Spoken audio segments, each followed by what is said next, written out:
और नाल एक्सीडेंट होया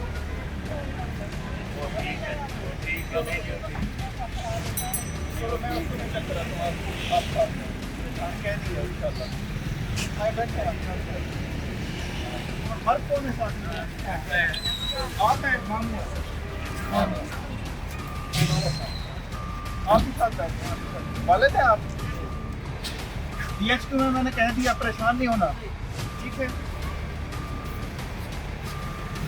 स्टाफ कौन है दो बंदे हैं